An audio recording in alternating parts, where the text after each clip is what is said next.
Welcome back, scholars, to our Digital Academy. I am Professor Spark. Whether we are turning the pages of a timeless novel, our mission remains the same. Will today's sweep us into the concert hall? Let's find out together. Welcome to this explainer. Today, we're jumping right into one of the most defining and honestly brilliantly maddening novels of the 20th century.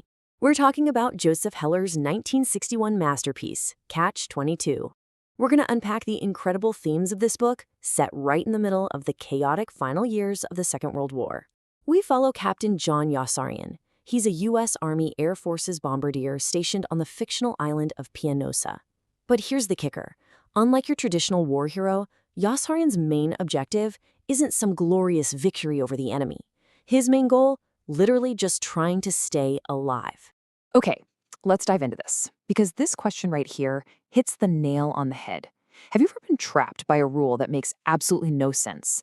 Seriously, think about the endless red tape of modern corporate life, or government systems where logic just seems to vanish into thin air. That universal frustration, that's the beating heart of Heller's novel. And it's exactly why a story about a World War II bombardier still feels incredibly relatable when you're just, trying to get a straight answer from customer service today. Section 1. The meaning of Catch-22. We throw this term around all the time in everyday conversation, right? But Catch-22 is originally defined in the novel as a self-contradictory military regulation that makes success or escape completely impossible.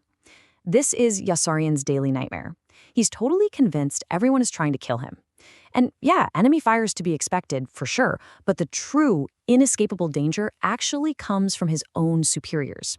See, soldiers are supposed to be allowed to go home after they complete a required number of missions, but every single time Yossarian gets close to that magic number, his commanders just endlessly raise the quota. No way out. To understand just how inescapable this trap is, let's follow the actual logic of the infamous regulation. Step 1. If a pilot is insane, he can be excused from flying dangerous missions. Makes sense, right? But then we move to step 2. If you ask to be grounded, well, you're demonstrating a perfectly rational concern for your own safety. Which brings us to step 3. If you're rational, you are by definition sane. And finally, step 4. Since you are sane, you absolutely must fly. It's a flawless, dizzying circle of bureaucratic madness. No matter what you do, the system always wins. Heller uses this circular logic to show us how institutions, whether it's the army, a corporation, or the government, trap individuals in these impossible contradictory rules. Section 2. Bureaucracy as the enemy. And this brilliantly illustrates Heller's unique perspective. Traditional war stories usually celebrate bravery, patriotism, and noble sacrifice, but Heller completely dismantles those ideals. In Catch-22, the reality on the ground is defined by bureaucracy, mere survival, and the fact that ambitious, sometimes completely incompetent people are the ones who actually thrive. In this world, acts of courage usually happen purely by accident.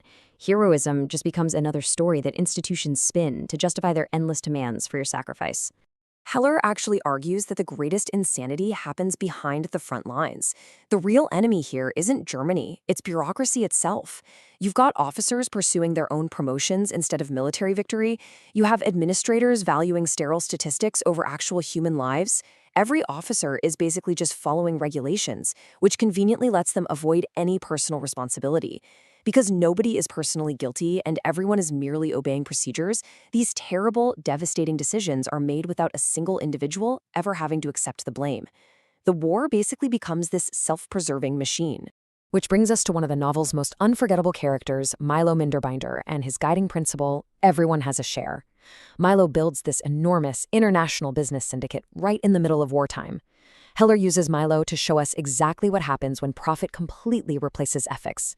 Milo's pursuit of financial success becomes so extreme and so divorced from morality that he literally conducts business with the enemy. It's a really sharp critique of a society where financial gain is prioritized over human life. So, what we are ultimately witnessing here is institutional dehumanization. When institutions lose their moral compass, mission counts matter more than lives, paperwork matters more than reality, and rules matter more than justice. The system might look perfectly organized on paper, but it systematically strips away individual humanity until people are transformed into interchangeable objects. You're no longer a person, you're just a statistic. Section 3. Blending comedy and horror. Now, what's really interesting about this structure is Heller's use of a nonlinear timeline. The novel doesn't just go from point A to point B in a straight line. Instead, Heller repeatedly revisits the exact same events from completely different perspectives. At first, honestly, it feels totally chaotic, almost frustrating. But gradually, each return reveals new, crucial information. This fragmented storytelling style isn't an accident. It brilliantly mirrors human memory and the disorganized, shattered nature of psychological trauma. This structure sets us up for some severe emotional whiplash. One minute, you're reading through these incredibly fast-paced, bizarre conversations, laughing out loud at the outrageous situations and utterly absurd regulations these soldiers face. The tempo is high, the wit is sharp, it's just pure comedy. But then, without any warning, the story dramatically shifts. You are suddenly dropped into horrifying scenes of trauma. Friends are dying senselessly. The destruction is devastating. The laughter just stops dead in its tracks.